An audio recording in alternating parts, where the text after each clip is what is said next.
He deleted everything.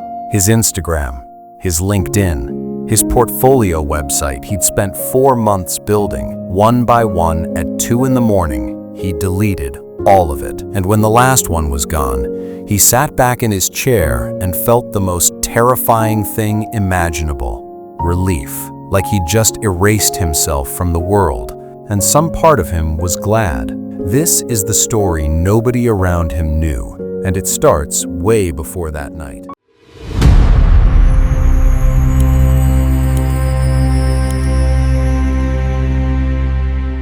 His name was Aditya, 23 years old, the kind of guy people described as so talented and going places, said it so often, so confidently, that Aditya himself started believing it somewhere around age 19.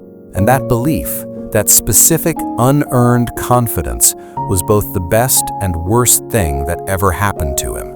He came from a small city, not poor, not rich. His father ran a medical shop. His mother taught at a local school. They weren't people who talked about dreams out loud. They talked about stability, security, a government job if possible.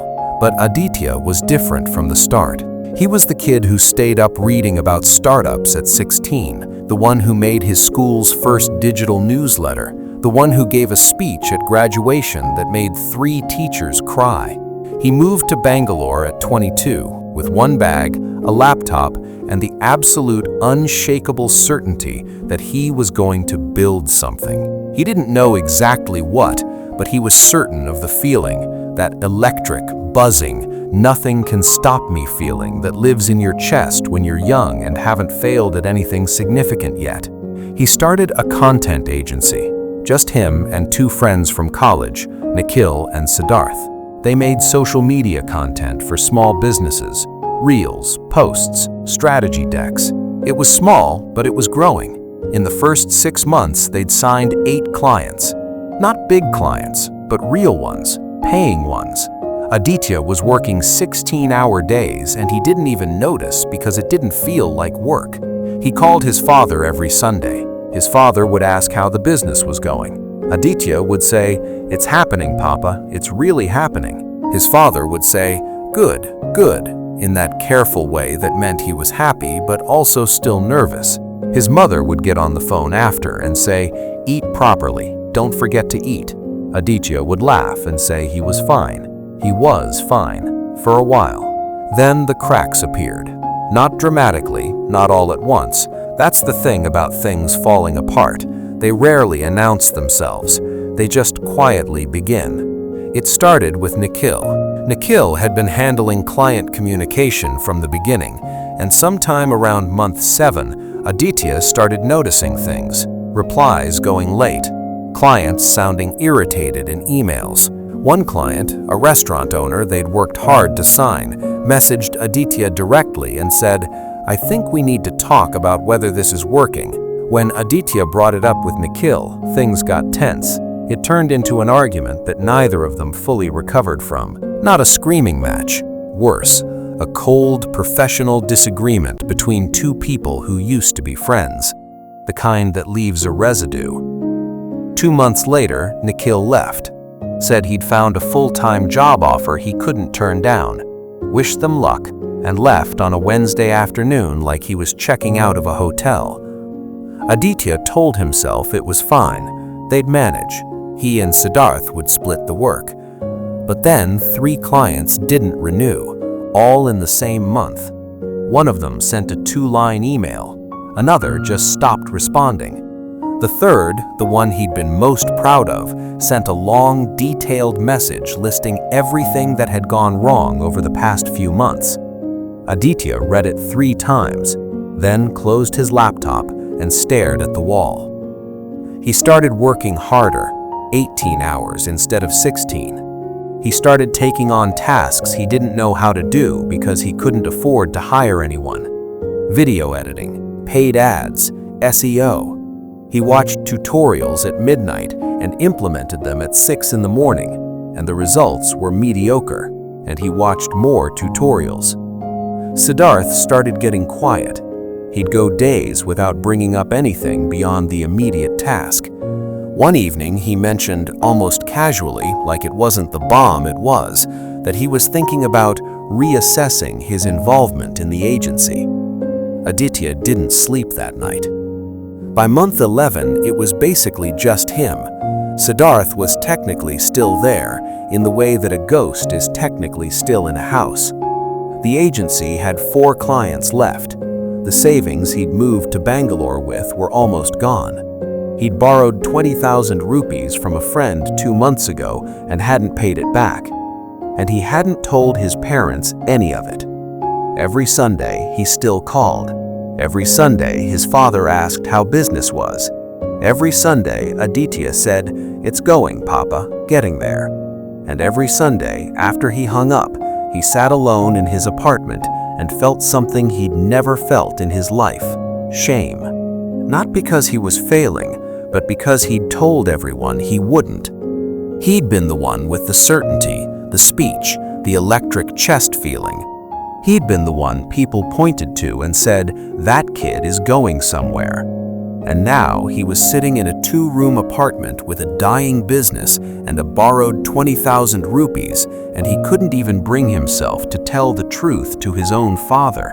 He started avoiding people, stopped going to co-working spaces, stopped attending the startup meetups he used to love. Because every time someone asked, "How's the business going?" he had to either lie or explain, and he didn't have the energy for either. He stopped posting online, then stopped checking. Then one night, staring at his phone at 2 a.m., seeing someone from his batch announce their Series A on LinkedIn, he deleted everything. All of it. Gone. And sat back in his chair and felt that terrifying, quiet relief. 3 days after that night, his phone rang. Not a text, an actual call. It was his uncle, Suresh Mama, who lived in Mysore, his mother's younger brother, the one who had always been slightly different from the rest of the family. He'd had his own business once, a printing press, that had shut down when Aditya was a child. He'd rebuilt something smaller afterwards and had run it quietly ever since. Aditya almost didn't pick up. He was in that phase where every call felt like a performance he didn't have the energy for. But he picked up. His uncle didn't ask how the business was going. He didn't ask anything about work at all. He just said, "Your mother's voice sounds different when she talks about you. She doesn't say anything directly, but I can hear it." A pause. "Come to Mysore for a few days. Just come." Aditya wanted to say he was busy. He wasn't busy. He said okay. He took a bus the next morning. His uncle picked him up from the stand in an old white Maruti that smelled like newsprint and petrol. They drove mostly in silence. His uncle didn't ask questions. He put on an old Kannada film song on the radio and drove. That evening, they sat on the terrace of his house. It was the kind of evening that Mysore specializes in, the temperature dropping just enough, the sky going that specific orange, the sound of a temple somewhere in the distance. His uncle made tea himself, which he always did, badly, too much sugar. He handed Aditya a cup and sat down and looked at the sky. After a long time, Aditya said, "I think I failed, Suresh Mama." His uncle didn't say, "You didn't fail." He didn't say, "These things happen." He didn't say, "You're young, you'll recover." He took a sip of his terrible tea and said very simply, "Tell me what happened."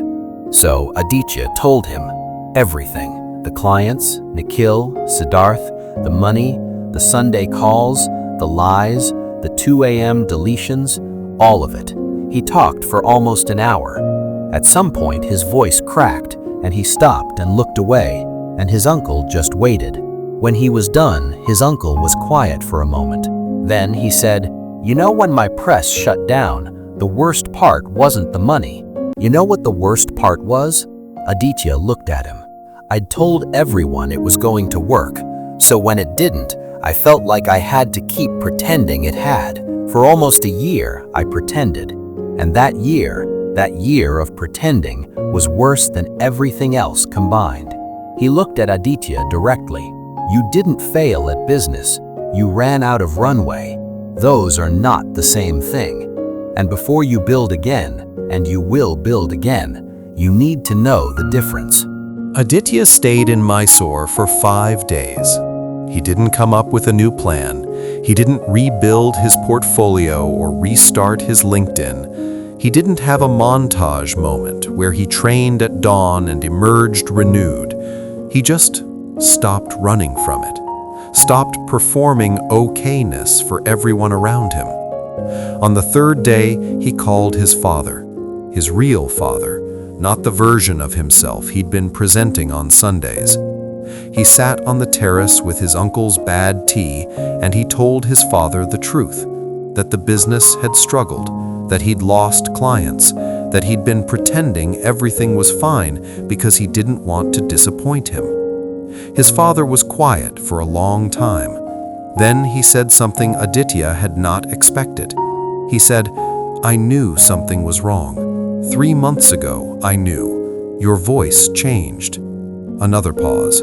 "I didn't ask because I thought you'd tell me when you were ready." Aditya pressed his hand over his face. His father said, "Come home if you need to, even for a month. There's no shame in it."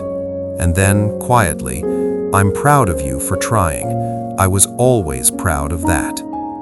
Aditya didn't go home, but something about knowing he could, something about the door being open rather than the wall being up, changed the weight of everything he was carrying. He went back to Bangalore a different kind of tired, not the desperate, cornered, white-knuckle tired he'd arrived with, just genuinely tired, the kind that asks for rest rather than escape. He took 3 weeks and did almost nothing. He slept, he read, he walked in the evenings.